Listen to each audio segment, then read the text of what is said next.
Hello and welcome back to Speed Demon Painting. Today we are taking a look at the new Commonwealth Order of Battle, or ORBAT for short, which was updated in August 2022, along with all the other different ORBATs, which is exactly how Warcradle Studios does their army updates. Now a quick word before we get started. These ORBATs are now immensely long and it does take quite a while to go through them, so I've decided to chop them up into small little bits. In the previous one I did that to cover one nation at a time, but I think I'm going to make a small adjustment for this one to first go over all of the different Russian units that can be found in the ORBAT which have already been released, to then continue with the other sub-nations like the Ukrainians and the Black Wolf that have already been released, and then to do a small segment at the back also divided up into Ukrainians and the different Russian units which have not yet been released, so the ones that are coming up. This sort of differentiates a bit to what you can get right now versus what you can expect in the future. So it is all just to divide up that massively long video content to make it slightly more digestible for you guys, so it doesn't become a very long video timeline that you just have to navigate through. With that little introduction dealt with, if you want to see more of these types of videos and you want to see more of these deep dives into Dystopian Wars, or you've got your eye on this game and want to start out with it, make sure you hit the thumbs up button and subscribe to the channel for any future updates. And with having said that, let's jump into it. As always, the first thing we'll be looking at when we're checking out an ORBAT are the different universal rules that apply to that specific faction, and for the Commonwealth these are the weapon qualities that they start off with. Now there's two of them. They have two types of special weapons that only the Commonwealth has access to. The first one is Rail. Rail has been changed quite a lot over the different iterations of the ORBATs, but it's now back to being -2 against the initial target's Citadel value. All Citadels were bumped up with the previous updates, so Rail fell behind a bit, so this was corrected in this one.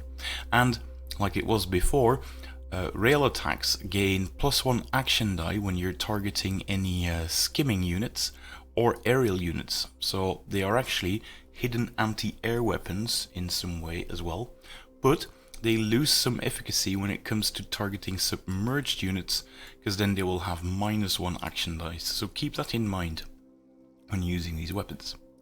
The next big update was to sonic weapons, and sonic weapons are things like the seismic mortar, which were introduced in the previous ORBAT but have now been slightly tweaked. Previously the seismic mortar was a submerged weapon, allowing your opponent to use their submerged defenses against them, and seeing how it was just a small turret, it didn't really do all that much. It wasn't able to bust those big armor values, so it has been changed quite a bit. Now it's quite a bit better. Should the initial target suffer 1 or more points of damage from an action with this quality, you gain an additional disorder condition. So it pretty much already has the hazardous quality in a way, but comes with additional benefits because actions with this quality ignore the obscured rule, so there's no using shroud generators against these attacks or just trying to benefit from cover, and they just straight up ignore shield generators. So it cuts through the defensive of most ships quite easily, making it some pretty interesting weapons, as you'll see when we check out the weapon stats as well. Now the other Commonwealth special rules are fairly straightforward. I mean, this is a very beginner friendly faction because it just has very simple rules. The first one being ablative armor, which means that you remove an action die for each weapon with the gunnery or fusillade quality that supports an attack. So in essence, if you're being targeted by gun batteries or broadsides or any weapons really with those two qualities, the support value becomes 1 less in practice, making them extremely tanky, these Russian ships. If your strategy is to rely on pooling all of your smaller weapons together to tackle big ships, you're going to have a very difficult time against these Commonwealth fleets. Another rule that they get is hammer sweep. If you make no turns during your movement, you can increase your speed by 1 inch, and you also get +2 to any ramming dice action pools that you're making that turn, so it's quite good. Heavy firepower is one found in pretty much every single Orbat, and that allows some units, mostly flagships, to fire with up to 3 weapons with their lead value in an action dice pool, rather than the normal single lead value. They only have one for disorder purposes and everything else, so you just get to use that value 3 times for those flagships. And then one that is particularly devastating is the Cometa railguns. SRS tokens from this faction have both the rail quality and the piercing quality. Now, in case you missed it in the changes video, piercing has now been changed. Mass 1 ships have been changed. You don't automatically destroy them when you score a critical hit, but you do automatically destroy them when you reach their Citadel value. And piercing has been changed to reduce the Citadel of Mass 1 targets by -3. Add on top of that the rail quality, reducing it by a further -2, and you get to a colossal -5 against Mass 1 ships. Traditionally, the toughest Mass 1 ships have Citadel 12, which brings it all the way down to 7. So if you hit 7, or if you score 7 hits against a Mass 1 ship, you're sending it back to Davy Jones's locker. So even some of them only have Citadel 10, which means 5 hits destroys them. This effectively makes the Commonwealth SRS tokens the #1 Mass 1 hunters in the game, and one could argue maybe even more effective than blast weapons at some point. Having said that, they still have a funky new rule, which is mostly found on Russian ships though. The Russian faction is supposed to be a horde faction, but you can't really achieve that by making the ships just plain cheaper than what they need to be. That's a recipe for disaster. So this rule has now been introduced. It says quantity is a quality, and that means that if a unit is destroyed, it awards victory points as normal and victory conditions as normal for destroying something, but you then roll an action dice. If you score an explosive hit, so only on that magical 6, for those not quite familiar with the Dystopian Wars dice system, you get a free Kutsov unit, which is the standard cruiser, or a Rurik unit. You can choose as the Russian player and place that one in reserve, so it can still come onto the board. So it's not the most reliable option, but sometimes it can be pretty clutch to just have 1 Kutsov or 3 Ruriks show up out of reserve, because if something does show up from reserve, it's quite often hitting at the soft underbelly of the opposing fleet, and that can be quite devastating as well. So not hyper reliable, but it does sort of enforce that that horde fleet idea, and you actually have some use for all of those Ruriks that you get in these boxes as well, so that's a good one. However, keep in mind that this new free unit that you generate gets no upgrades, gets no additional models, so it's basically the model as is, and if it is subsequently destroyed, you can still be giving away victory points to the opponent as well, so that is something to keep in the back of your head. That freebie can come at a bit of a cost. Next up, we're taking a look at the different battle fleets available to Commonwealth players, and the same restrictions apply to every single battle fleet found in this game now, which are mentioned in both the big rulebook and in each individual Orbat. You cannot include more than 1 specific unit, unless stated otherwise. You cannot include more than 1 unit with a flagship trait, and next to the flagship, you cannot have more than 1 unit with both the aerial trait and 1 unit with the submerged trait. So there's no spamming submarines and there's no spamming flyers in this way as well. And if you use the attached rule, meaning 1 unit activates along with another, they do have to be within the same battle fleet, or selected within the same battle fleet, I should say. The bonus that you can get, the generic bonus, is literally the most generic one, which is command override. This one was tweaked slightly because now you can cancel a particularly bad, obviously, dice result that you've made. So if you pick up the dice, you roll them and you go like, I'd have to be really, really, really lucky with all of my reroll abilities to salvage this, and it's better to just cancel the whole dice pool and have a do-over. And with this new command override ability, you can still apply any other rerolls that you can make after you've cancelled the first result. But you can't go, I roll all of my dice, I then apply any rerolls, I'm still not happy with it, I'm just going to cancel and try over again. You have to make that choice before you do any rerolls, essentially. The Commonwealth battle fleet, much like all other major factions battle fleets, is now the simple one flagship, 4 units with a Commonwealth trait, but it doesn't get you anything, and all of the restrictions I went over also apply. The Borodino battle fleet hasn't really changed all that much. You obviously take a flagship with the Borodino class, and you have to include a Kutsov, which is your standard cruiser, and then you can just take any 3 units with the Russian trait.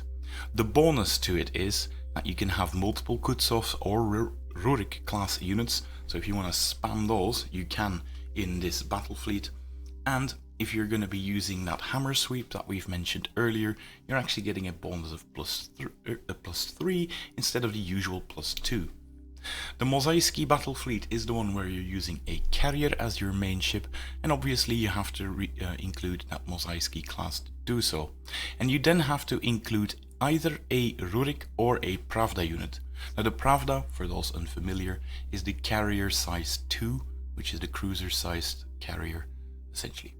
Why you would ever take Ruriks with this one, I don't quite know. I would always go for the Pravda class in itself. It doesn't really gain you anything specific to choose either one of them, mind you, because the bonus has been changed to just give you a command override. Well, it is a very strong ability now. And the fact that you can actually use multiple Pravda class or Rurik class units, so that one rule of you can only include one type of unit once is overridden by this battle fleet. There's also been a few tweaks to the Icebreaker battle fleet. It now includes the step up from the... it used to say that it could include a Borodino, if my memory serves me correctly, but that now has become the new Mass 4 ship called the Moskva, or the Tobolsk, which is this the larger SRS-centered battle station that has come out a few releases ago. And then you have to include either a Morozko or a Katango unit, which are the cruiser units that have the ice generators on top of them. And you may include a further 3 units just with any of the Russian keywords. The big bonus you get from this one is that you can include multiple Morozko or Katango units, so those cruisers with cryo generators, and those cryo generators in the battle fleet may reroll the die for determining the iceberg formation. So expect to see more bigger icebergs if you're using that trick with this fleet. The Caspian battle fleet was previously my go-to choice when making a Commonwealth fleet, but it has been nerfed slightly. Not so much because the abilities of this fleet were nerfed, but because the Stolitov that it uses were changed slightly. It did get slightly more flexible because there's a new ship coming. This is called the Alexeyev ship, which is a big Stolitov ekran, a big Ekranoplan, I should say. And you can still use the Mosaiski or the Murmansk class ships to flesh this one out. And you have to then include a Stolitov or a Sinuous unit. And you can just take a further 2 units with the Russian trait, so you can't select as many units as in the other ones. The bonus is all Stolitov and Sinuous units in the battle fleet gain the high velocity quality to their rocket batteries and heavy rocket batteries. That is a very powerful bonus, but for the Stolitov that is a bit of, how we say it in Dutch, a poisoned gift, because there is a difference now between the types of rockets that they get. And you have to remember, if weapons do not share the same weapon quality, you cannot stack them together. So you're getting better rockets, big thumbs up on those Stolitovs, but you lose the ability to stack them with the other type of rockets that they get, which is something you have to take into account when you're doing your list building. And the bonus you get out of it is the fact that you can also spam Sinews and Stolotov class units should you so desire. The last two big ones are the Ukrainian battle fleet. That's mostly a submarine faction, where you have to include one Akula Grand submarine unit. That's normally not a flagship unit, but it does get the flagship trait when you select it within this Ukrainian battle fleet. And you must then include the Kizak unit, which is the Mass 2 submarine unit that they have, and then you can just take another 3 units with the Ukrainian traits. Now, so far there's only a few units with that trait, but you can include multiple Kizak and Akula class units, should you so desire, in this fleet, and the restriction to only have one submerged unit is gone for this one. So if you want to get a very submarine heavy fleet, adding the Ukrainians to them is effectively better. And their big rule, which is called Slava Ukraini, is increased to 10-inch for any of the units in this battle fleet, so their big buff is slightly better as well, if you take them in their own specific battle fleet. And then one that concerns all the different players is the Black Wolf battle fleet. You have to include either one of the flagships from the lead character himself, which is the Deathbringer or the Anastasia battle station. And then you get to include an Akula or a Kizak unit as well. So that's the same models being used between the Ukrainian battle fleet and the Black Wolf battle fleet. But the Black Wolf battle fleet is slightly more flexible in what you can include, because it can include the Akula, like mentioned before, the Kizak, like mentioned before, and the Piranha, like mentioned before, but you also get access to the Katango and those Ekranoplans, the Stolotov classes as well. It's slightly more flexible in that respect. You do lose all of the Russian and Ukrainian traits, and you gain the Black Wolf traits. You also just lose the quantity of quality and the Slava Ukraine rules as well. All the units gain the Black Wolf mercenary rule, which can be found in the Deathbringer for details, and we'll be going over that when we're looking at the Deathbringer itself.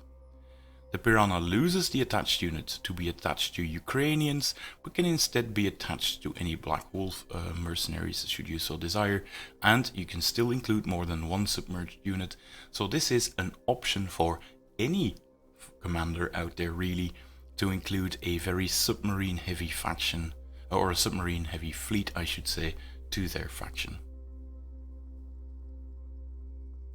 Next up, onto the Commonwealth outfitting yards. The Commonwealth is a fairly standard faction in that it doesn't really do all of these crazy tricks like the Enlightened did, for instance, and that is sort of represented in their tech. I mentioned on the top of my video that is a very beginner friendly faction because you don't have a crap ton of rules to remember, and that makes it a very straightforward faction to play with as well. This is the case for the Magrail axe. It's just you combine a gun and you combine an axe, and this pretty much says that it can be used with each profile once each activation. You can use it once as a slam down effect with the axe, and then as a shooting weapon later down the line. The seismic mortar was mentioned earlier before as well. It's now a sonic weapon, but as a freebie you can now just let all of the volleys get the devastating quality as a valor effect. So you can just use any valor card to give devastating to your seismic mortars, bumping them up even more than they were before. And the nickel escort has no special rules, it just follows the standard rules for escorts like you find them in the rulebook. Like I said, easy faction to remember, which isn't necessarily a bad thing. Same thing with the generators. These are all the standard generators found in many different nations, so I'm not going to go over all of them here. And there's only a single one that is really unique to the Russians themselves, and that is this shockwave generator, which isn't even found on any ships that are out yet, but let me go over it for the sake of this video. All the generators of this ship in a unit may be used in the shooting phase to fire a shockwave pulse at a target model using the Sonic Blast weapon profile. So the weapon profile can be found alongside all of the weapons. Each additional generator in the unit adds +1 to the action dice pool rather than making a separate attack. Now this attack is a template attack, one that uses the torrent value. Normally it uses the small torrent token, and this template may be placed over the initial target in line of sight anywhere within 10 inch in this unit, as long as the narrow end of that torrent template is pointing directly at the model that you're firing at, or rather the model that is doing the firing. If there are 3 or more generators contributing to the attack dice pool, you get the step up to the larger torrent, which is the one used on the outside, whereas the torrent template actually has a smaller one on the inside that you're supposed to use, unless you actually get 3 or more generators contributing to it. So it's a flamethrower sort of weapon, but a sonic weapon that you can project up to 10 inch outwards, which can be quite strong as well. But the shockwave generator isn't found on that many ships just yet. It'll be fun to experiment with though once these ships arrive. And when we're going over the weapon reference for the Commonwealth, I'm not going to go into every weapon in detail, because the Commonwealth uses some very traditional weapons with their own special ones added on top of them. The first new entry was the Apocalypse Cannon, which is one that can't be used in point blank range and then shoots a very devastating 22 shots at extreme range using that sonic profile as well, so causing the extra hazard token and everything, along with the devastating quality. It can be found in one of the new Mass 4 ships that is being introduced, so yeah, that does sound suitably apocalyptic to me. Other than that, there is a new introduction of a flak broadside, which also comes with the flak rule generally attached to it. So also there's some anti-air tech added to the Commonwealth in here as well. And a furnace cascade, which is something that is traditionally fired towards the back of the ship, if I'm not mistaken. It's the new torrent weapon, so it uses that flamethrower-like template with the devastating and hazardous quality, chucking a mighty 12 die forward in that torrent, so they also get access to this type of weapon with that one. And then, for me personally, the biggest change is now the addition of a Katyusha rocket salvo. It can be found on that Stolotov Ekranoplan, like I said, but also some of the new flying ships as well. When looking at the weapon, you see something that is really potent. 7 dice as the lead value with 5 dice as a support leaves you with a weapon that can very easily be pulled together. And when you're actually looking at the different weapons qualities, we find some really good stuff. It's aerial, which is to be expected, so your opponent does get to use ADV, and you can't target it at submarines. It's an important thing to remember, but it just straight up has the sustained quality as well, so you get to reroll one type of result of your choosing, and it comes with extreme range, meaning you can fire it up to 40 inch outwards. That is an extremely devastating salvo to get, and that's why Stolotov Ekranoplans are still very rightly feared, because they can put on an immense amount of firepower at that extreme range. But you do have to be careful though, because those Stolotov Ekranoplans comes with the Katyusha rocket salvo and then normal rocket batteries. And as you can see, they don't share the same keywords, so you can't just easily stack them together anymore. A new addition was also that Magrail axe that we've discussed earlier. And that Magrail axe has a close combat version, which gives you a ramming 12 attack with the sustained quality, so quite a good ramming attack in this one.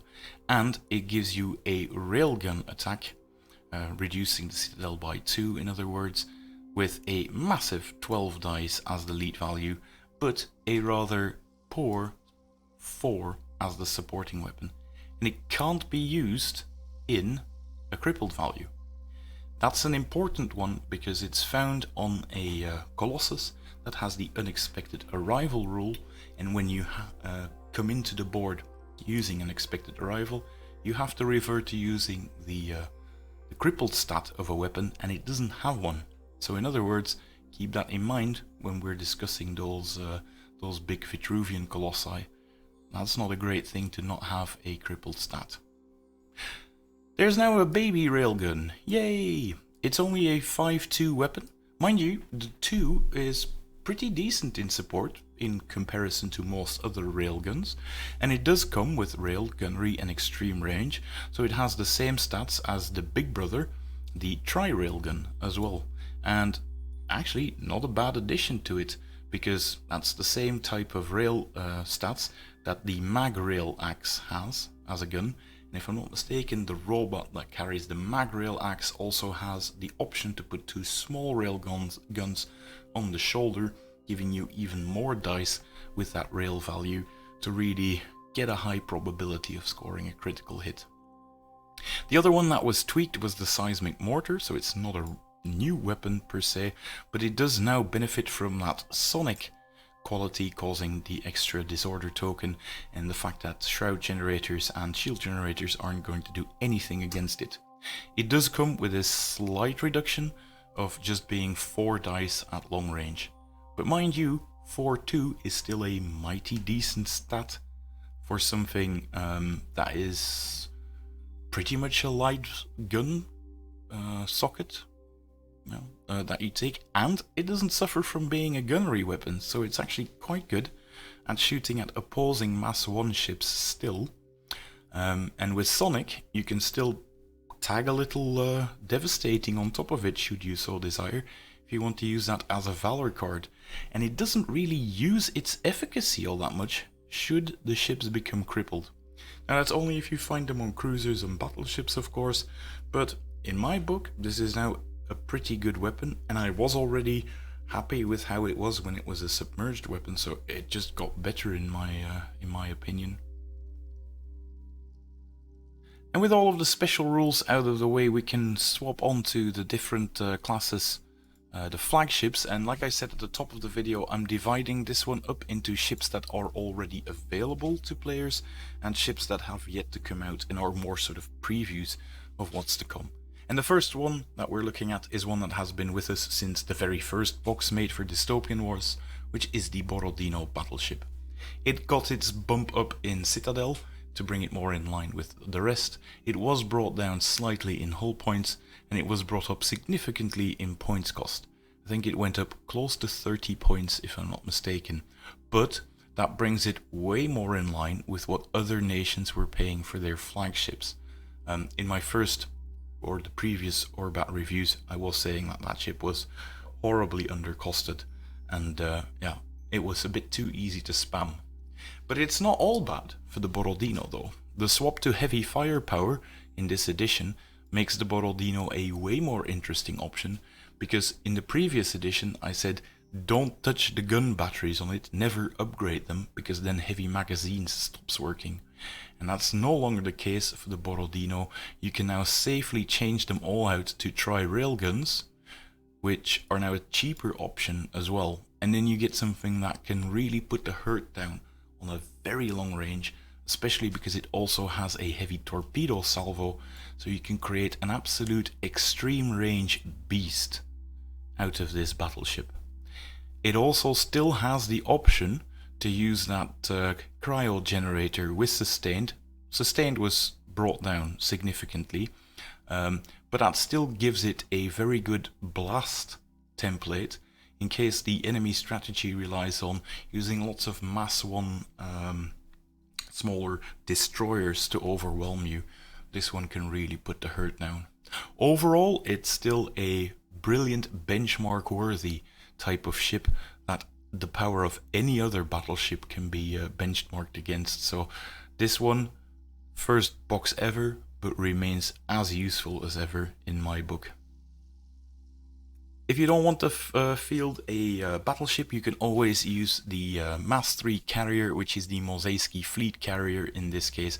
Another one of those benchmark units, tried and tested, and just does what you want it to do. It has been brought down slightly in hull points, and the Citadel is not quite as impressive as their battleship counterpart, but still being armor 8 for a carrier is a good thing. And it now clocks in at 240 points. It does have the heavy firepower rule, but it's not quite as enticing a Valor card to play because it's got 3 regular rocket batteries stacked on top of the deck, as you can see here. You can use it at a pinch, but I wouldn't really base my strategies around getting firepower out of this one. This one is just a no fancy work whatsoever standard carrier, and standard carriers are really good in this game. The SRS were upped quite significantly, and yeah, you could do a lot worse than get a Mosaiski fleet carrier to lead one of your battle fleets these days. Next up, we're getting one of the trios of big Mass 5 battle stations that you can get as a Commonwealth player, and the first is the Murmansk Mobile Stronghold, which was upped significantly to 445 points for this ship, and it can now take 4 escort tokens as well should it so desire. For being a repair ship, it's not like it doesn't come with any gun batteries. It has 4 of them, but you do have to take into account all of the firing angles they have. Only 2 of those are eligible to shoot at the front, only 2 of those are eligible to shoot at port, and only 2 of them are eligible to shoot at starboard, and only 2 of them at aft. So you're never stacking more than 2 of those heavy gun batteries together. This one is not meant to go in and just blast the opponent, but it still has 2 heavy broadsides, and those weapons can do a lot of damage, both aiming at front and back, and aiming to left and right as well. And you mustn't forget, you can use broadsides in both firing arcs simultaneously, so if you make it come onto the board so it's immediately surrounded by enemies, you can still get a decent amount of firepower out of this battle station, should you so desire. That is not, however, the real reason why you take it. The reason why you take it is this one, the Advanced Repair Facilities. This ability has been bumped up quite a bit and ties in with the changes made to the repair phase. The repair phase is now made at the end of the activation, and you then roll your dice equaling your mass, which is a massive 5 for this station, and then an additional 3 for Advanced Repair Facilities. And you can use any of those dice that you've rolled out of those 8 to apply to either the Murmansk itself or any other friendly ship within 4 inch of it.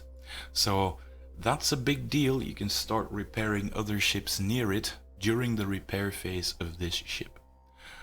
Also, in addition to that, it gets a rule that if any of those 8 dice are critical hits, you can start plinking away damage points, but you cannot repair more than a single point of damage per repair phase doing so.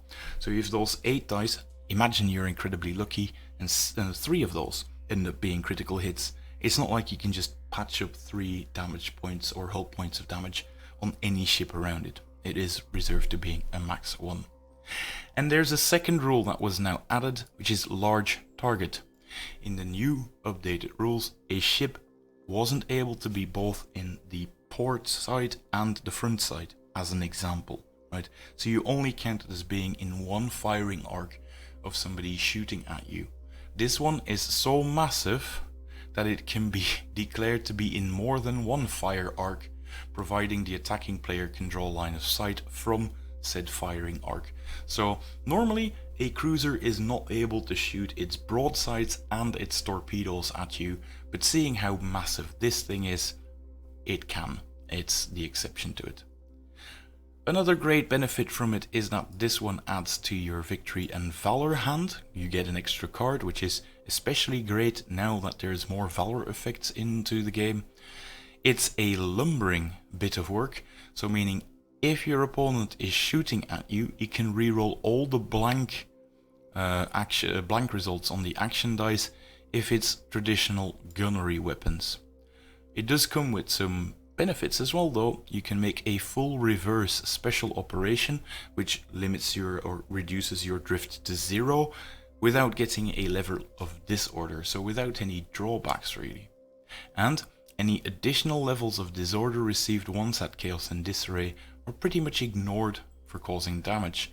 So this one can't just be, disordered to chaos and disarray and then start taking massive damage because of it, because it's a lumbering construct. It's also one that can arrive through unexpected arrival. It may be held in reserves at all times, and then you roll to arrive by reserves as normal, meaning on turn 1 you need an exploding hit, and on any subsequent turns, turn 2 and onwards, you need a hit, heavy hit, or exploding hit. However, this roll allows you to just ignore that, and from turn 2 onwards it can just arrive without having to roll the dice for it. And when it does arrive from the reserves, it doesn't need to be deployed with its rear end to one of the board edges like other reserve units do. They can just come into play if you're at least 2 inches from the nearest terrain feature. Now I do have to make a special mention of that rule for this particular model.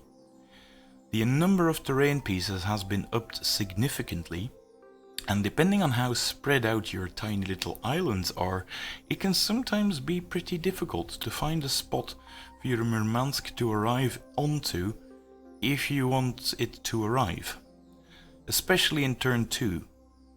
Luckily though, there is a rule that allows you to still arrive in turn 1 without having to roll that lucky 6, but if you do so, it does suffer a point of damage straight away, and it receives a level of disorder and the reactor leak critical damage marker.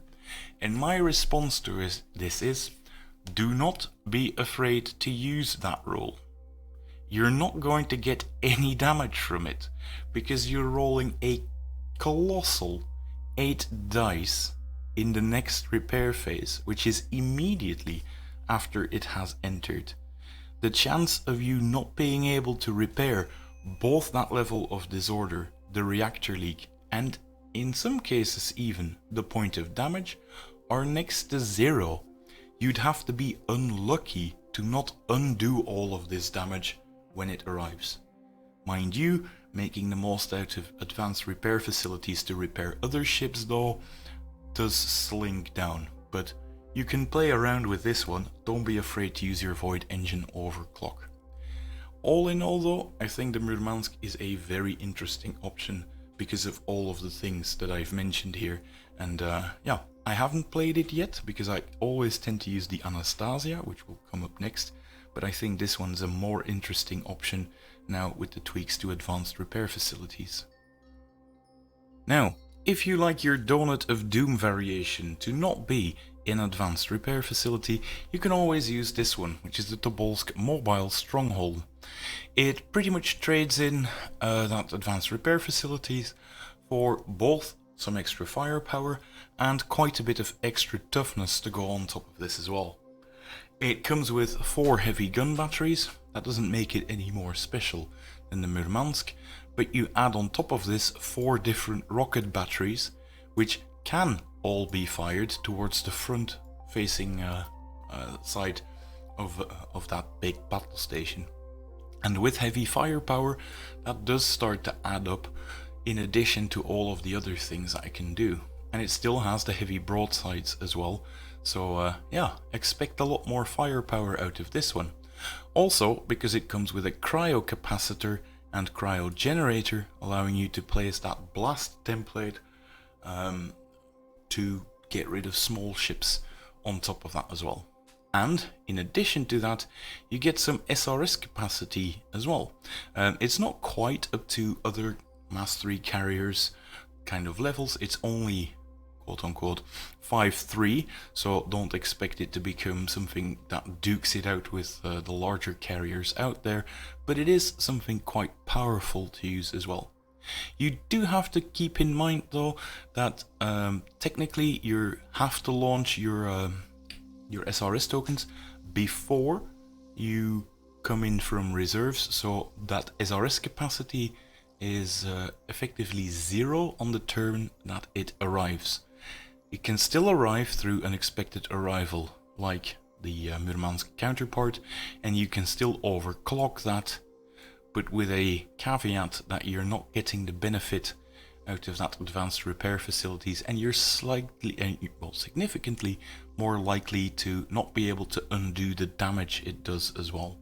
It does come with all of the other SRS rules though, like SRS Recon Flight, SRS Mine Clearance, and it doesn't come with the Combat Air Patrol because, again, if you're coming in from reserves, you can't use that one anyway, so you don't get any benefit from it. And another big thing that it has compared to its repair facility cousin is the fact that this one comes with a shield generator, reducing the amount of dice that your opponent throws at you by its mass with a maximum of 3, because these are the kinds of ship that limitation was made for. And it comes with a magnetic generator, and that's not a small thing to have these days, because SRS are way more prevalent than they ever have been, being boosted up quite a bit in version 3.03, so that magnetic generator is going to come into play a lot more. You do, however, pay quite a bit for that extra offensive output of this Stronghold, as it clocks in at 525 points. And then the last available Russian flagship is the Paktushov. Now, in my previous versions, the Paktushov was something that I said, never take this one, it is utterly useless. And I'm glad to say that it is now glorious, as it should be, because it is a special variant, a named variant of the Borodino class battleship, which is why I'm using that same picture again, but it comes equipped with 3 tri-railguns.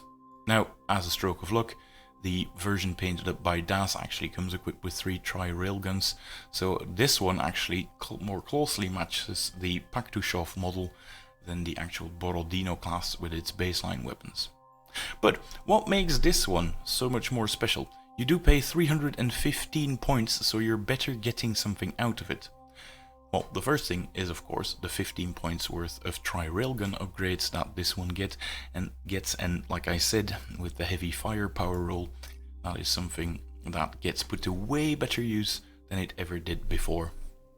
Also, this one comes, and this is the big one, with Fortunes of War, being able to effectively cancel Valor effects in any encounter where this unit has at least one battle-ready model into play. And seeing as the Paktushov is still one that is left at hull points 9, this one is even more difficult to sink than a Borodino, making it a very, very tanky model, and one that will keep your Fortunes of War on the board for quite a long time. Now, it's not just Fortunes of War that it also gets that very important inspirational buff, meaning any friendly units, but excluding this one, within 10 inch may reroll a single action die in the activation. Now, it's not a massive amount of rerolls, but it is a very cheeky little thing that you get on top of it, so all other ships will perform slightly better when they're found around the Paktushov. And on top of that, you get the elite crew rule that allows you to reroll your blank dice results when you're making an assault or when you're being targeted by an assault. Those 3 rules alone are, in my book, well worth the upgrade from a regular old Borodino to a Paktushov. So if you can find the points for it, I highly recommend that you make this upgrade. You will not regret it. Right. Those were the major Russian battleships that are already available to you, so let's get to the meat and potatoes, the different cruisers available and Mass 1 ships available to the Russians. And the first one is a new entry, the 3 Bogotier, which is a named variant of the Morosko class, pictured here, that you can now field. They clock in at 450 points, and when I say they, I mean a unit of 3 different ships, all with their individual names, to be lore compliant, of course, but they're all 3 Morosko class as well. Now, a Morosko is, I think, 130 something, or 132 or something points a piece, so you get a bit of an upgrade in points. So what do you get in return for it? Well, that same inspirational rule that we just discussed with the Paktushov can be found with the 3 Bogotier, meaning you get more rerolls as well on top of that.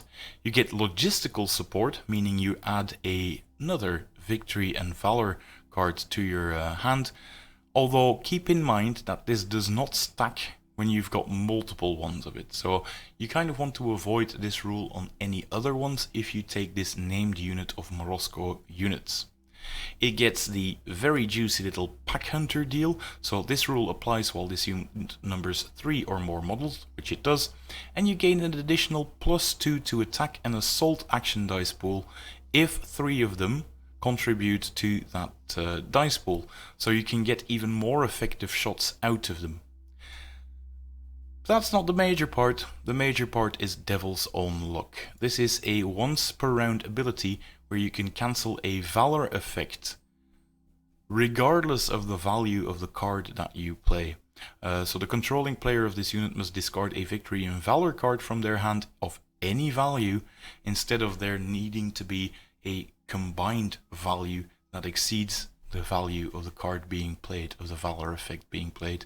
So this is just a cheeky, my crappy card still does quite a lot, and that alone, all those different rules, very much make this Morozko unit another one of those that you would want to upgrade if you find the points for it. The one danger, I suppose, when list building in the Commonwealth now is just going for all these incredibly enticing upgrades to regular units that you can find in this Orbat, and then finding yourself running out of points very, very quickly, or just having so few models on the board that you start losing that typical very tanky nature of this force. So, worth the upgrade, but be wary on going spending crazy with the upgrades in this fleet is all I'm trying to say. Next up we've got the Boyar Heavy Frigate, which was a new addition that was made along with the Marina box. If I'm not mistaken, there were 6 of these heavy frigates in there. They baseline come with 2 Boyar, and you can get an up to 2 additional models. And that is a bit odd because there's 6 in that box, making 2 units. But there is an amazing amount of flexibility to them as well, because Stuart from Warcradle actually mentioned that that top that makes it a Boyar heavy frigate is exchangeable with a Rurik. So all of these smaller weapons that it comes with now can actually be retrofitted onto old Rurik hulls as well, if you do a slight amount of cutting work to them, which meant that the Rurik has actually received an upgrade in its flexibility of weapon systems as well, because this ship hull can actually be, you know, downgraded to a Rurik if you want it as well. What do you get for it? Well, it comes with a rocket battery, which can be found next to its superstructure here. Found here, it's integrated, and it can only fire forwards because it loses that twisting that the front turret has. And standard, it comes with a rocket battery. Now, that rocket battery can be upgraded if you wanted to either be or rather that gun battery I should say, can be upgraded for a seismic mortar or a rocket battery for free. I recommend personally the rocket battery, so you have something that can stack together with that fixed rocket battery that it has.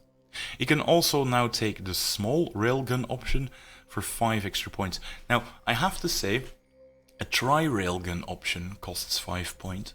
A regular railgun also is a 5 points upgrade, which to me initially sounds a bit on the expensive end of the scale.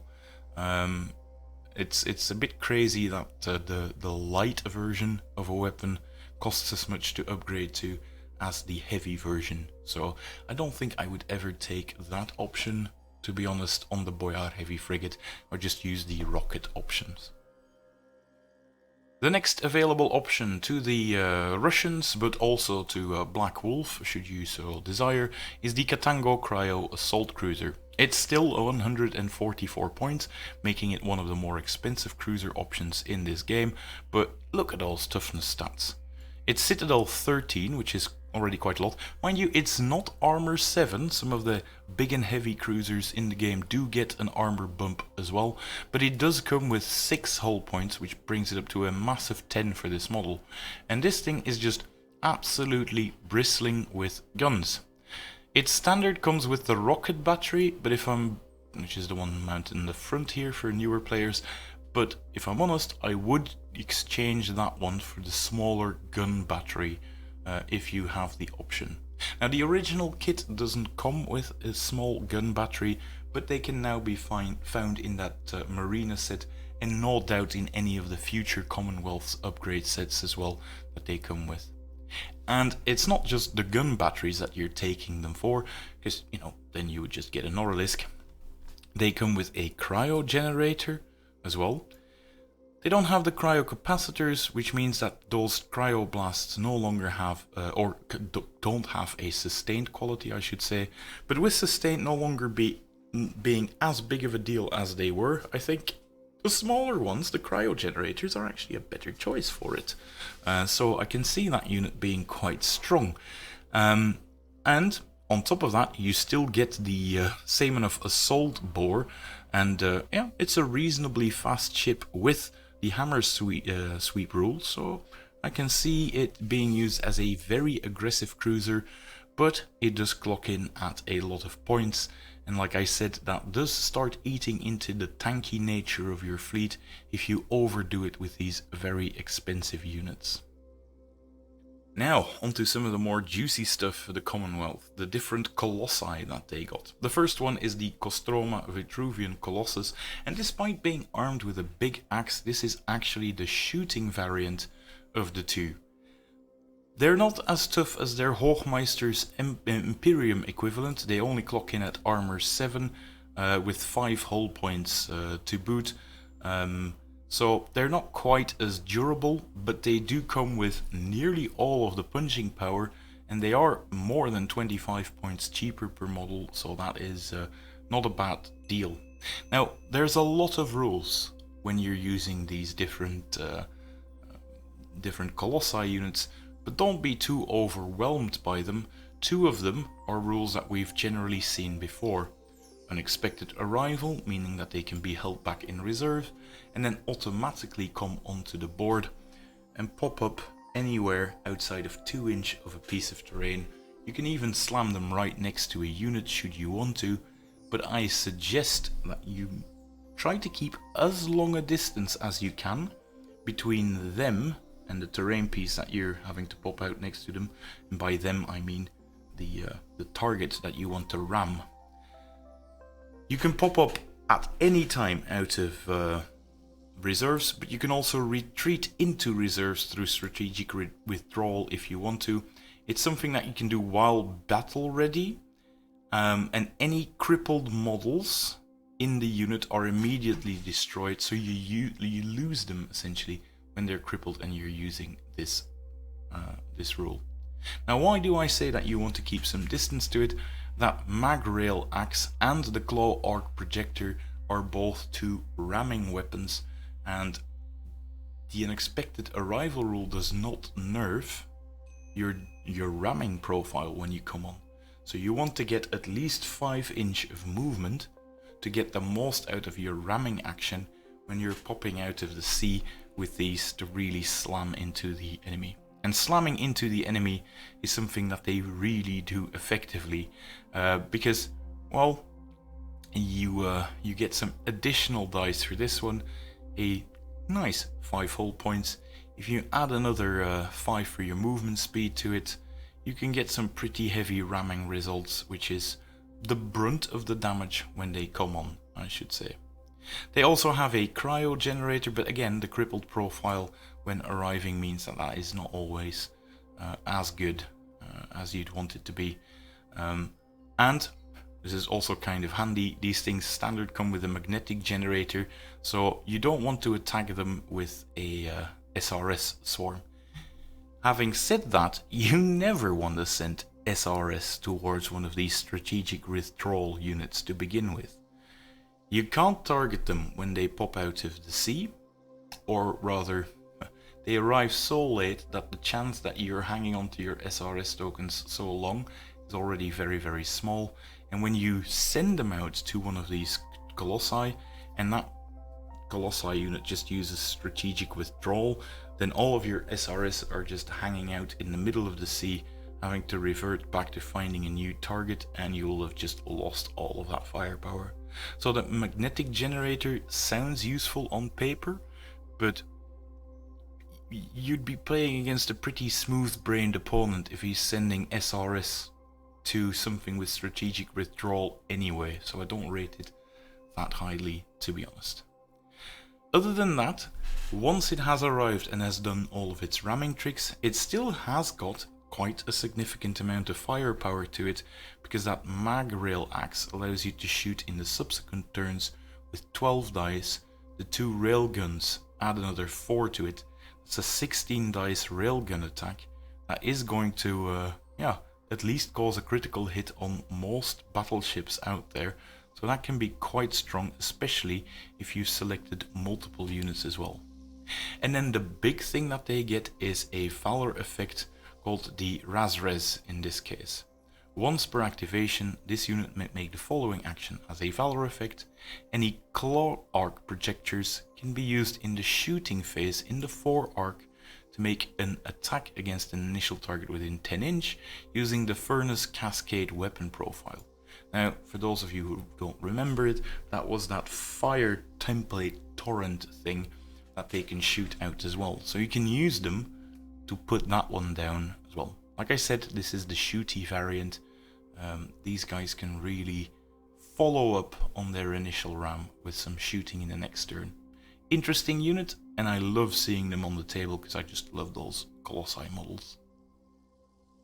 Now I'm skipping the other entries in between to go to the other variant that you can build out of this one, and this is the more close combat orientated one, which actually clocks in cheaper in this case at quote unquote only 141 points, and it's quite an interesting one as well, because it comes with 2 different gun batteries on the shoulder, which can be changed out to become seismic mortars for free, or rocket batteries or rail guns for an additional plus 5 points should you so desire, but I would personally just keep it with rocket batteries. They're not that important anyway, because you'll be using the unexpected arrival rule written down below, and that means that you're just firing those on the first turn in a crippled value, so I don't rate those as being too important to begin with. The big thing that is important though, it comes with that Semyonov assault bore that can be found on things like the Katango to make an initial ramming attack. That's all fine and well, that doesn't really differentiate it that much yet from its previous cousin, the Kostroma, but the thing that does make it way more effective is that it gets a Valor effect called Davka, and that is one that is aimed squarely at more close range output. Once per activation, this unit may make the following action as a Valor effect. Using its fist, it can grab any initial target within 3 inch and then make a ramming attack using the assault bore again with an additional plus 5 action dice bonus instead of any bonus for ramming distance. So if you were able to take a running start and get your initial ram in with plus 5, the second ram action that you get to make with this one is also clocking in with that plus 5 bonus. And this action is in addition to any other ram action that may have been performed by this model in this activation. It is a massively strong action to do that twice though, so your opponent can always attempt to cancel that Valor effect. But in essence, being able to ram twice through this fist at a distance of 3 makes this an incredibly potent close combat machine, and I think a very worthy thing to keep in the back of your mind if you've got an opponent who is fond of taking carriers and trying to stay out of harm's way in some alcove hidden behind some islands with a lot of size 2 cruisers bundled up together. This marina can really go and ruin their day, so I'm really loving this addition. It's the perfect counterplay for cowards hiding behind rocks. Now we make a jump back slightly in the Orbat and we're going back to the Kutsov cruiser, from the very weird to the slightly more mundane, the backbone cruiser for the Russian fleet. And at only 90 points, that is incredibly cheap for something that comes with 4 hull points in each profile. That was already nerfed, deservedly so, because that was a bit too much toughness, especially with that ablative armor, but the Citadel was bumped up to be more in line with the rest of it.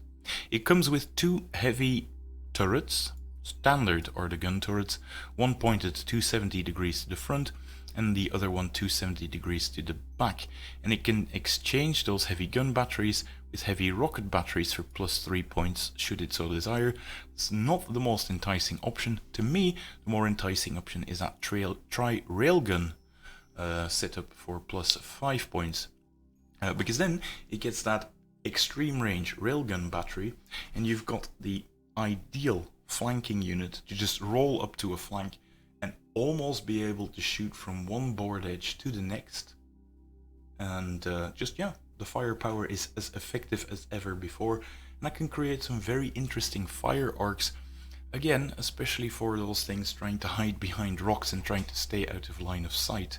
And if you're taking that upgrade, you're still only talking about a 100-point cruiser, which is still cheaper than what most other nations pay for their backbone cruiser. The one thing you do have to keep in mind though is this one does not come equipped with any tertiary weapon systems, such as torpedo systems to the front. But that simplicity is actually the brilliance of this cruiser, because you can just have it do one roll very, very well without having to worry about any multi-angled approaches towards the enemy, making it extremely easy to pilot, which is quite in line with that profile of the Russians being a very user-friendly army, a very beginner-friendly fleet. A next entry that is available to people but doesn't really have an official model out yet is actually something that requires a bit of conversion, which is Markov's Prometheus. The very first box set that was released for Dystopian Wars was called The Hunt for the Prometheus, which was Agent Markov trying to sort of capture one of the enlightened flagships and make it his own. And he was successful in that campaign, meaning he was able to snag away one of the Imperium's Hypatia class ships and turn it into a slightly more Russian ship. Now, with that, I mean it's slightly cheaper than the 270 points Hypatia. It's still a generator ship, although the distance that it works has been bumped down a bit. It has lost some of its efficiency, with the Russians maybe not knowing quite as well how all of these things work, to only be 5-inch. And all generator ships have been nerfed to only apply to Mass 2 or greater now, so you can't have a bunch of Mass 1 ships armed with magnetic generators just instantly causing 6 disorder tokens on airships and these kinds of nonsense things. However, that still doesn't make any unit being able to benefit from having more than one type of generator, so don't think you can cheese your way out of that one this way. And this one has got a set of predetermined generators, so it's slightly less flexible than the enlightened ones as well. But when we're looking at it, it's the most important ones. The 3 defensive ones are present, making your tanky fleet even more tanky should you so desire.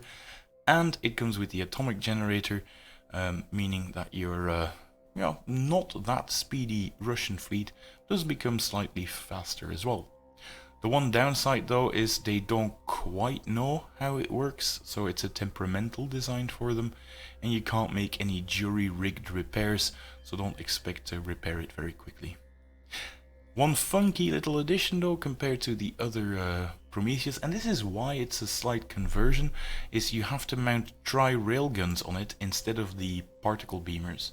Now it's not the trickiest of conversions to do, you just require something that fills those little concave holes that normally the particle beamers fit into, and you can just replace them with tri-railguns.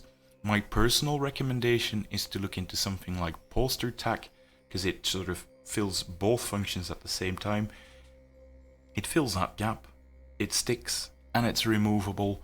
It's the easiest conversion to do, just try to get some of that poster tack. One neat little thing though, it also has the traitor's mark, meaning it scores you an additional victory point to your opponent if it is destroyed by any of the enlightened ships. So they still have a bone to pick with Markov for stealing their experimental generator ship. Another available ship to the Russians is the Morozko Heavy Cryo Cruiser, which clocks in at 131 points. It doesn't quite have the 13 Citadel that the Katango had, but and it doesn't quite have, but it does have an increase in hull points as well. Comes with a standard rocket battery at the front, but that can be exchanged out like with the Katango in this case. It does miss the seismic bore, but you know, we don't pay the points for it, so if you want to downscale it slightly, you can take this one. And I've actually discussed most of the qualities of this ship when I was talking about the 3 Bogotier version, and yeah, this one's the slightly cheaper version with the flexibility of not having to take 3 of them at once though. It's still a massively solid entry if you want lots of firepower on top of the cryo generator as well. But there is the downside of, you know, losing that tanky feel of your fleet if you take too many high quality ships in a Commonwealth fleet. The Norilsk is somewhat related to the Morozko. It doesn't have the cryo generator, but it is 10 points cheaper, and it comes with incredibly similar stats and weapon loadouts in this case. And as a compensation for losing that cryo generator, you do get focused gunnery as well. So that seismic mortar is one that I would want to replace with a gun battery if you can. There's an option always of doing a bit of conversion work and just cutting it off from the sprue and replacing it with one of the new gun batteries on it as well, as this was one of the more old school kits that they designed for these Russians. But it's still very much an absolute staple ship, and something that a lot of people often forget. It still has the heavy broadsides as well, so it has battleship levels of broadsides, making it a true get into the center of the board brawler. And despite the more fancy weapons found on the support sprue, never forget about this one because of that one thing. The Oleg is another one of those ships that was available from the first iteration, or the very first box that came out. It is the smallest cruiser version you can get within the fleet, but it is still an interesting one. It doesn't come with the high Citadel value of the rest, but at only 65 points, you're still getting a lot of hull points with a lot of armor on the board. And yeah, don't ignore these ships, because these are actually the ones that give that Russian fleet that tanky nature that it is known for. Also, it only has a single heavy gun battery, and that one can be changed out for a dry railgun. So the things I was saying about the Kutsov being interesting, because it can change out the gun batteries for a railgun, that very much applies for this ship, giving you a dirt easy to command ship as well with the tri-railgun. In fact, the rocket battery is the one thing that I would not really take with any of these ships, simply because the main advantage of the rocket battery is the fact that it shoots as effectively at point blank range almost as it does at long range, and you get that with the railgun anyway, which is only 2 points more expensive. Doesn't quite roll as many dice, but your opponent also does not get to use any ADV against it. So in general, going for rocket batteries on Russian ships is best avoided, except for maybe Stolotov Ekranoplans, obviously, and Cineus units. Other than that, Olegs with railguns just sounds like a whole lot of fun to me. The next entrance is another one of those no-nonsense ones. It's the Pravda support carrier. Comes with a single rocket battery. It's now 125 points, not quite as durable as the other ships, but it is a simple 4 SRS capacity, which becomes 2 when it is actually crippled. And it comes with all of the standard rules. 4 SRS tokens for 125 points. SRS are in a really good spot right now, so getting these Pravdas is never a bad idea if you're thinking about how should I assemble my support squadrons. It is a great little entry. Next up we have the Rurik, which is one of the cheaper frigates found in the game still, at only 27 points. It's tough as old boots, coming in at 512 with 3 hull points, and it starts off with that pretty amazing seismic mortar now. Like I said with the weapon when I was doing the weapon overview, I really do like that weapon. 4-2 with the sonic quality and without the gunnery quality means that you've got a frigate that is able to exchange fire with most other Mass 1 ships, and with the option for a Valor effect to give that weapon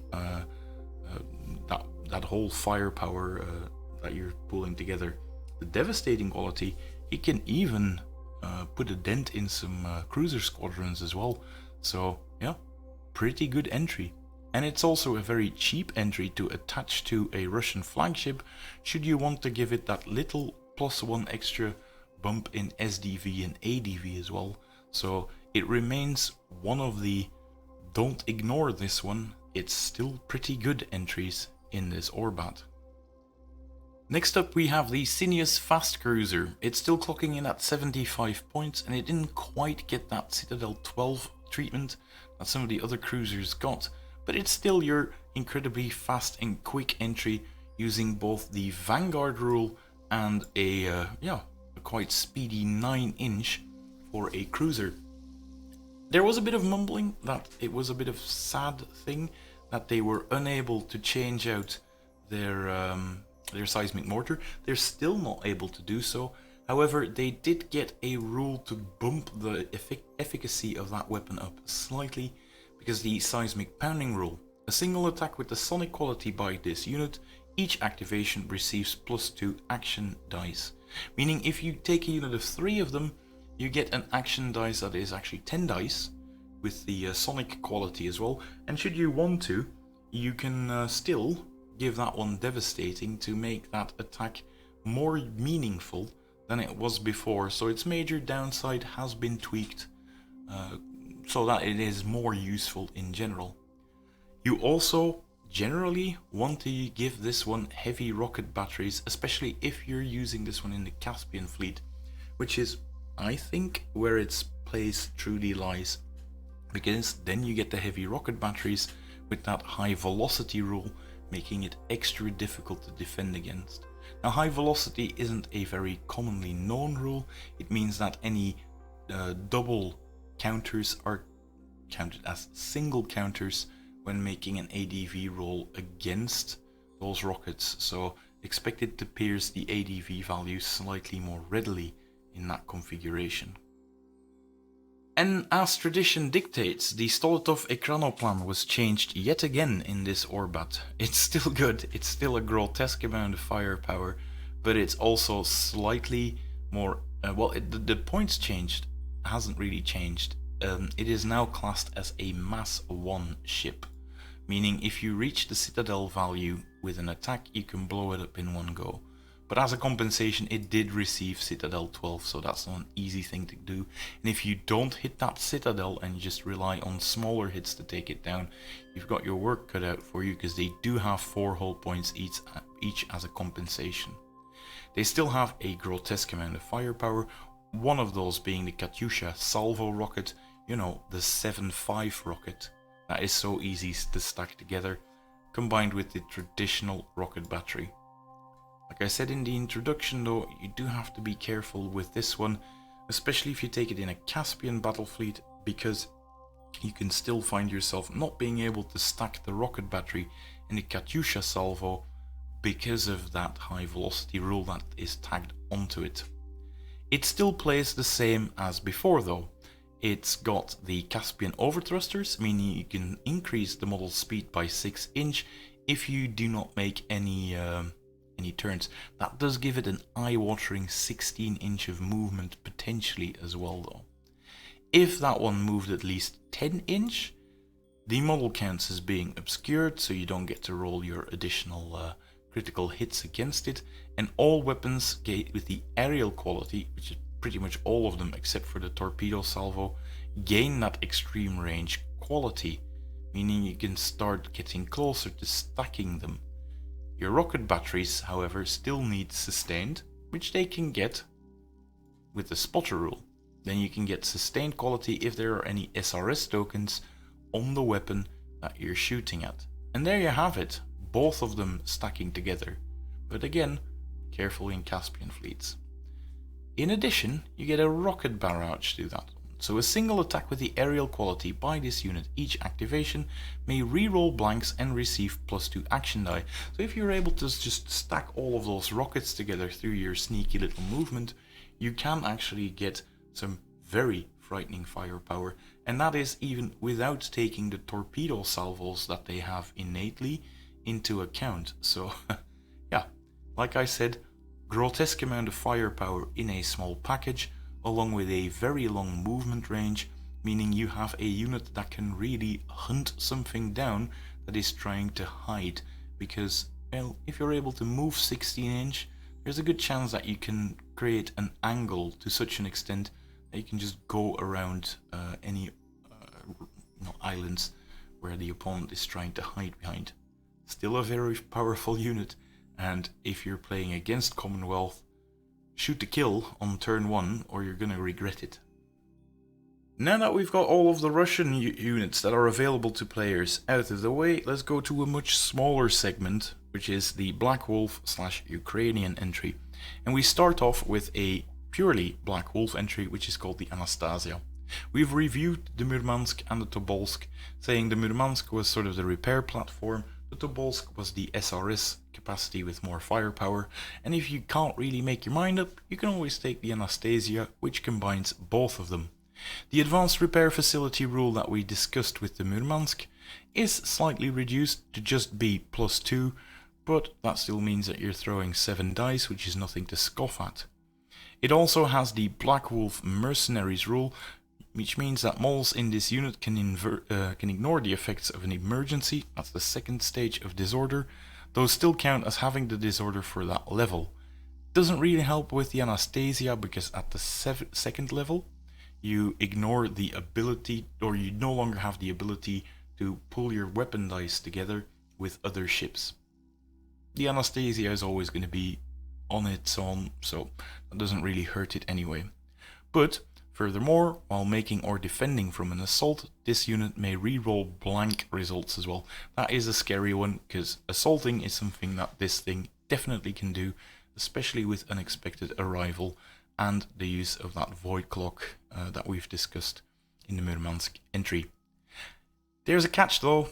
They're mercenaries, they don't do particularly well when they have the feeling that they're losing, so the Black Wolf mercenary rule does not apply if this force that this unit is part of has less victory points than their opponent in the last check for victory step. So that's a nifty little bonus, but you have to be winning or these mercenaries will let you down. However, on top of that, the advanced repair facilities, I did say that you get most of the benefits from having the Tobolsk class as well. So you're still getting the cryo capacitors with cryo generators, you're still a large target, lumbering and all of that stuff. You do get the magnetic generator on top of that. Because of a weird rules interaction, this one can still take piranha escorts to go along with it, should it so desire, because they can pop up out of nowhere as well through unexpected rules. It comes with a shield generator, much like the Tobolsk did. It has the same SRS capacity that the Tobolsk did, so that's all great. And unlike the Tobolsk, it has got all of the heavy gun batteries de facto upgraded to be tri-rails, all 4 of them. However, it doesn't quite have as many rocket batteries as the Tobolsk does, so it's not quite up there in firepower, but it does get quite a lot of the benefits from the Murmansk. It is more expensive though, clocking it at 550 points. Still an interesting option. I love it whenever I field it, even though it has become more difficult than ever to place it on the board with the new terrain rules. If you're playing with Black Wolf, the Anastasia isn't the only flagship you can use. You can also use the Deathbringer, which is the more sensible options at only 311 points. That's still a lot for a flagship, but you're also getting quite a lot back from it. Not so much in terms of toughness, with only armor 7, Citadel 13 and just 10 hull points between the 2 stages. This is one of the more fragile flagships for this points cost, so the fact that it is a submarine, meaning it's always obscured against any attack really except for torpedo attacks, is going to do are going to have to do a lot of the heavy lifting. Don't just place this one in the center of the board, you're going to regret it. In terms of firepower though, it comes with 2 heavy torpedo salvos that it can fire to the front, and should you be able to position it in such a way, it can still shoot a heavy torpedo salvo at the aft as well, and still come in with 2 seismic mortars, although again, these things are firing 270 degrees towards the aft arc. They're the ones mounted on the back here, which is a bit awkward to place. But there's one major advantage you get from it. Fortunes of War. There you have it. Fortunes of War, essentially available to pretty much any faction, because this is the mercenary rule as well, making it one of the best boxes to pick up, even if you're not really playing with the Commonwealth. So it's also reasonably fast because of the full steam ahead rule, meaning you can double your drift during a movement step, and that is no small thing when you've got mass 6, giving it a rather speedy, for a submarine, 11 inches of movement.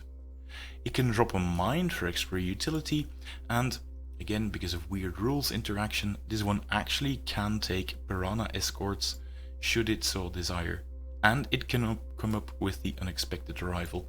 It doesn't have an overclock though, so this one only reliably comes in turn 2. Even though it's tempting, I would not do that with the Deathbringer. The Deathbringer can effectively attack with its heavy torpedo salvos at a very long distance, at 40 inch, and especially if you give it piranha escorts, all of those weapons stack really well together, and I personally would prefer to have this one firing from turn 1 instead of just having to hope for that critical or exploding hit result for it to turn up. So that's something I always keep in the back of my mind. Next up we have the smaller chassis that the Deathbringer was built upon, which is the Akula Grand Submarine. It clocks in at 210 points. It doesn't quite come with the same amount of heavy firepower, but it comes very close to it. It doesn't have 2 heavy torpedo salvos, just 1 heavy torpedo salvo aimed to the front, and 2 normal torpedo salvos also aimed towards the front. If you're wanting to fire towards the aft though, you still have a regular torpedo salvo to do so, and those 2 seismic mortars, who can luckily still fire to port and starboard as well for some extra flexibility in shooting. It is pretty much a forward-facing profile. And at 210 points, that is a lot of torpedo submerged firepower to have, especially because you can also tag on piranha escorts on top of that. The biggest problem during list building I have found is not having enough access to piranha escorts to just spread them out all across the field. And you have to remember, if you're taking a Ukrainian battle fleet, this one actually can become a flagship should you so desire. They come with the standard rule for Ukrainian units, which allows them to reroll blank results in assaults, and attack dice pool with the submerged quality gain +1 to their lead action dice value if they are within 7 inch of one or more friendly units with this Ukrainian trait. You de facto get this one if you're using the piranha escort attached rule, so I would always do so, making that heavy torpedo salvo even scarier. You have to remember though, they are experimental designs, so you can't really jury rig them.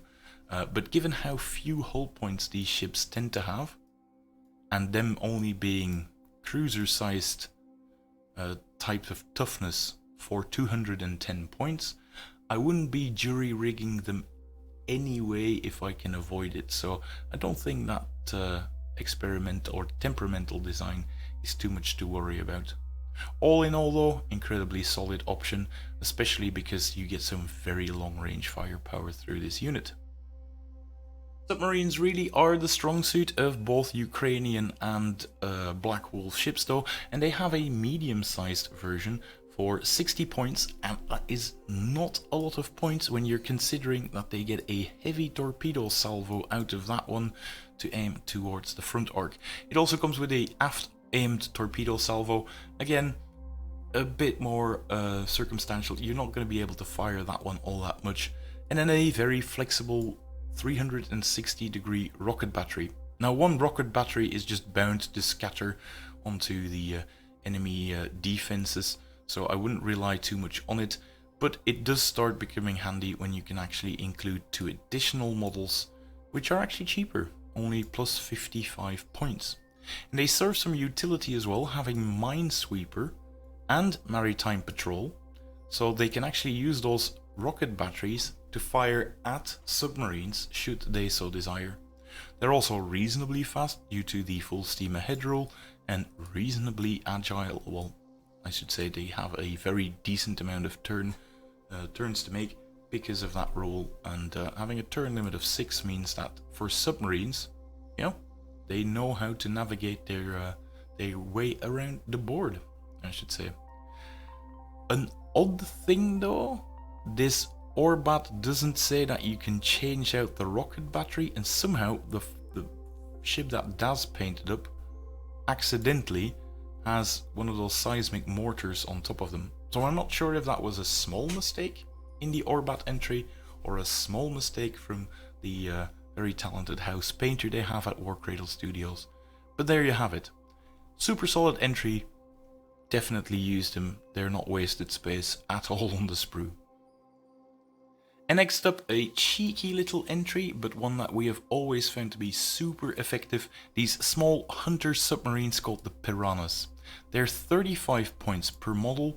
You can get a max unit of 4 out of them, which is a bit of a shit. I think that was 6 before, but that did get a bit grotesque because they're firing full torpedo salvos. Now if you take 4 of them, a torpedo salvo at extreme range is 6 dice for the lead weapon, along with 4 dice for every one or the other ones firing. And through that Slava Ukraini rule, they can actually gain some extra dice to it, giving you a total of 3 times 4 plus 7, 19 dice in a torpedo salvo for only 140 points.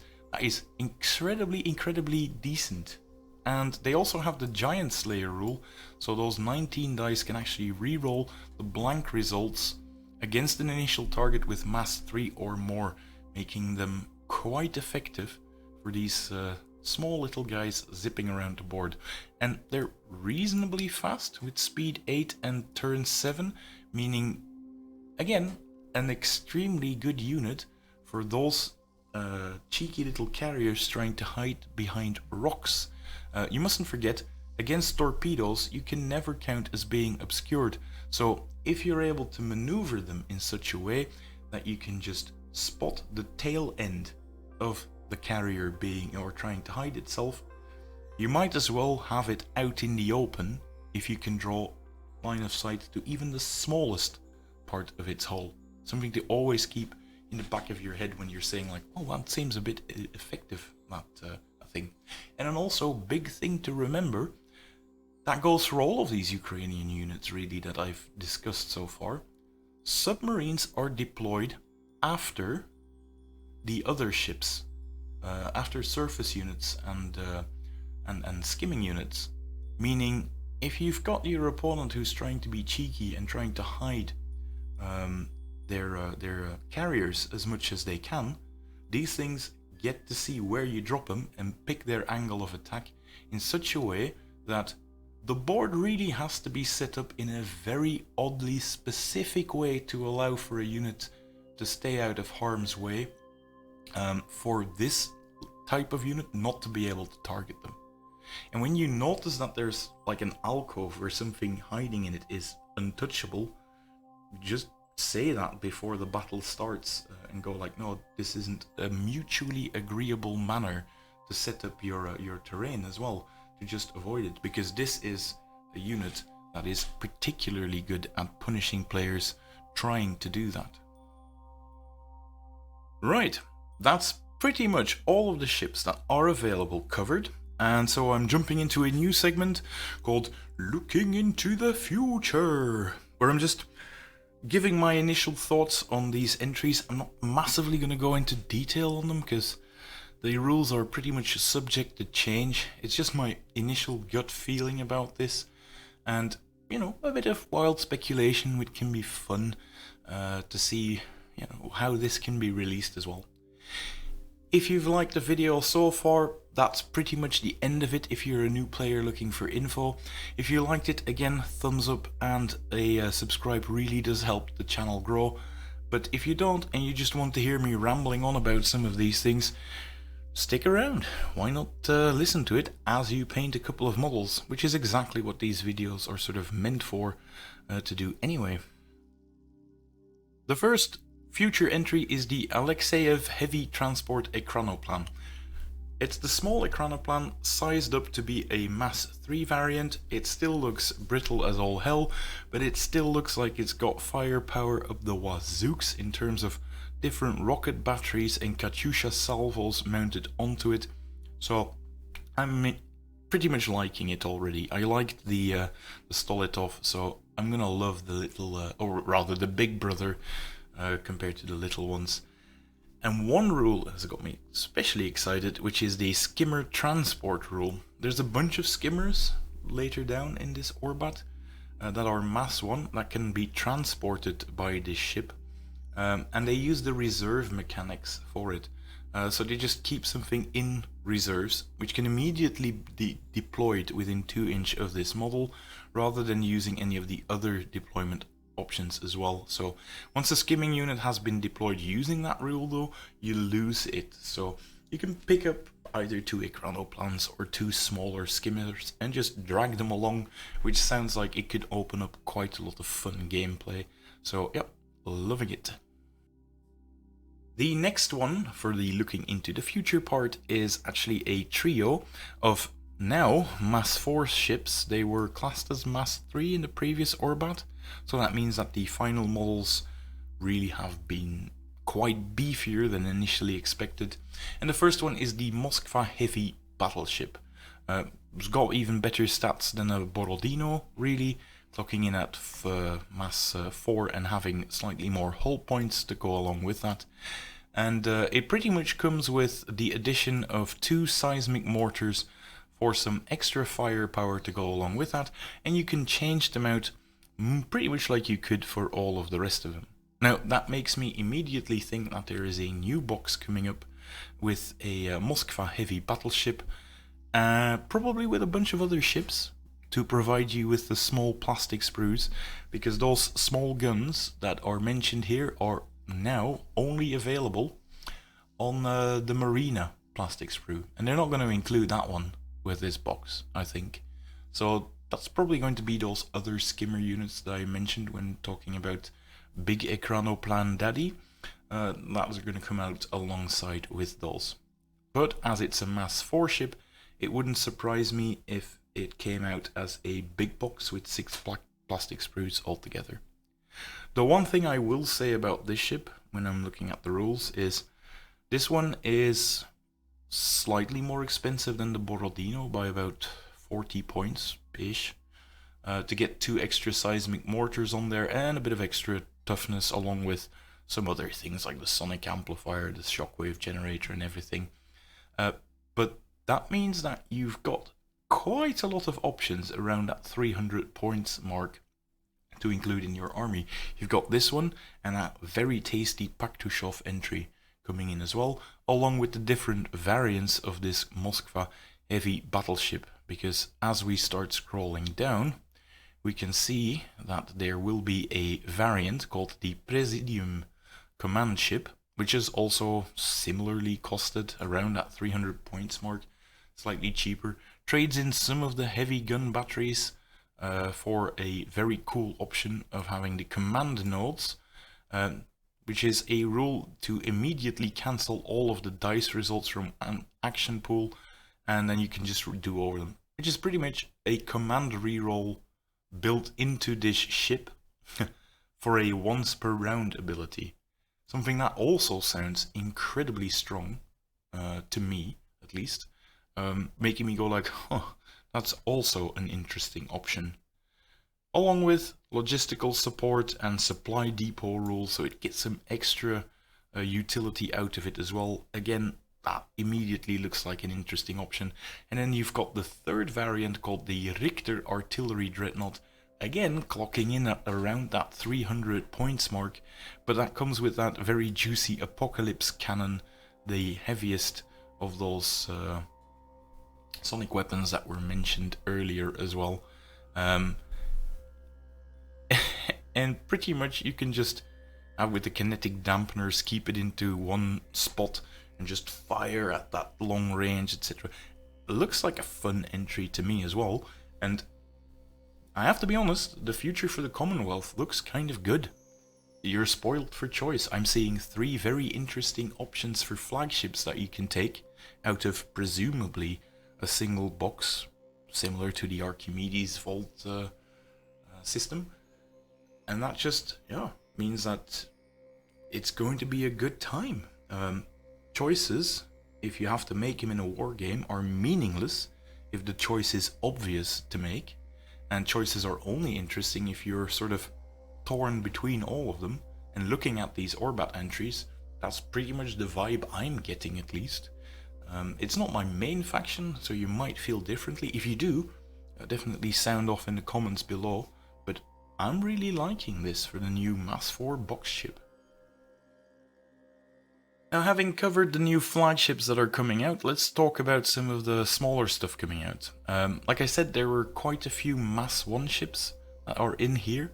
The first one being the Guyana Shockwave hovercraft, of which some variants can be found throughout the rest of the Orbat, but these are the ones coming with the shockwave generator that I mentioned at the top of the video, which is pretty much a way to project a torrent weapon up to 10 inches outwards, pretty much. Coming with 2 gun batteries, but at a colossal 48 points per model. This Orbat is going to see a lot more of super expensive Mass 1 ships. Now remember, Mass 1 is equivalent to can be one shot with a bit of effort. And if you start getting into a lot of points for a Mass 1 ship, seeing them being blown sky high by 2 or 3 heavy gun batteries pulling their guns together, that can get pretty painful pretty quickly as well. But on the other hand, you can get some obscene amount of firepower as seen with the Stolotov Ekranoplan.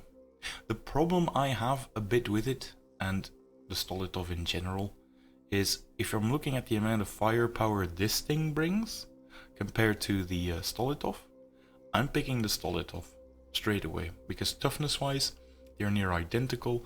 The Stolotov is faster and just comes with straight up more weapons than this one, despite this shockwave generator coming with it. So I think this is an entry that still needs a bit of tweaking. And apart from a plastic sprue that brings a bunch of different Mass 1 skimmers along with it, probably alongside with the Nickel Escort as well, if I have to put a bet in, there's going to be a trio of flying ships coming in as well. The weirdest one of them being the Irkutsk Sky Drill, which is just a massive flying Semenov assault bore, which can be seen at the artwork section of this Orbat. So I'm absolutely loving this one. Also comes with Flag Barrage, which is no small thing. You're going to want to have a few of those ships to take care of the different SRS coming in, because SRS are really strong now. And Flag Barrage pretty much allows you to shoot down some SRS before it starts. Now this one is still old school Flag Barrage, mentioning a weapon. The newer one found on the Crown Orbat has a fixed number to it, where it just says like you throw this many dice, and if you've got any exploding hits, it's just going to remove an SRS token within 15 inch of it. That being said though, the big downside to this one is this unit does not. So if you take a unit of 3 of those Irkutsk Sky Drills, you're not shooting down any more planes than you are when fielding a single one of them. And I honestly think that is a rule that still needs tweaking. But I'm pretty sure that if they get that feedback often enough, that small amount of thinking changed. It will also beef up the anti-SRS tech that the game is currently lacking. There's a lot of people saying SRS are incredibly strong, but I think that's also largely because SRS were released before the anti-SRS, quote-unquote, options are released for all of the different factions, so that probably plays into that massively. And yeah, these Commonwealth flying ships apparently seem to be a way to unlock anti-SRS gameplay, and they look quite interesting, and judging from the artwork, they just look absolutely cool as all hell, so I can't wait until that box gets released. And then as my final looking into the future kind of thing is the Khan War platform. It's something found across all the different ORBATs so far. These are the first, if I'm not mistaken, Mongolian units. Yeah, they are Mongolian units that man different sea platforms that you can get into or as a Mass 3 variant, but also as some smaller Mass 2 and Mass 1 variants. Now, they appear to be completely immobile, so you can't move them whatever you do during gameplay, even when you get stuff like Sturginium flares and stuff, they just stay into place. And, as a rule, you can't deploy them in your deployment zone, you have to actually move them further ahead into the battlefield to have a fortification position being assaulted in one way or another. And they come with different loadouts or weapon loadouts I should say, depending on the size that you take out of them. They all have this very interesting rule called a strategic asset, meaning you can actually get an extra victory point to the controlling player at the end of the encounter if it is still alive and in the play area. If this unit is destroyed, however, by an assault action, it awards +1 victory points to the controlling player at the of the assaulting model, meaning it's one of those things that you can get far into the enemy lines, but don't get too far, because if you're just allowing any ship to assault them, you're gonna be losing victory points over it, creating these immobile positions that you really do want to enforce. And they gain the heavy escort rule, meaning that they boost the defense values of all of your ships nearby, so you really want to plan ahead of where you're going to be deploying them in the game. In addition though, you have to deploy them at the same time as aerial units, so before you've deployed anything else, you have to decide where you're going to put these strategic assets, and that's seeming to me a very interesting gameplay. Now, the speculation about what this box is gonna look like is, for me, the most interesting point, because seemingly every faction except for the Enlightened are getting something that sounds incredibly similar to what can be found in this Commonwealth ORBAT, making me think that it might just be a massive box with a lot of parts and bits to it to make it, aesthetically look like one of each of those 7 factions that it is available to. And the reason why I'm personally excited about that is my imagination immediately runs wild to think about, oh, that means I'm going to have some really cool extra bits to make terrain out of those parts that I'm not using out of those old factions, if this is, like I think it is going to be, a massive set that is shared across all different factions. And if you're going through the rest of the ORBAT, scrolling through them, it does look like they've got some really lots of different loadouts for these things. Like this one is the Mass 2 variant with 2 gun batteries aimed at the 360s that offer you advanced repair facilities, things like useful freight, so you can actually tailor that to be more in line with what you want to achieve in your force, which makes me extra excited. The one thing I will add though, should anyone from Warcradle actually listen to my ramblings, is I think these types of units are the ideal moment to include more flag barrage as a rule into the game, because pretty much all factions will have access to this one, looking at the different ORBAT entries.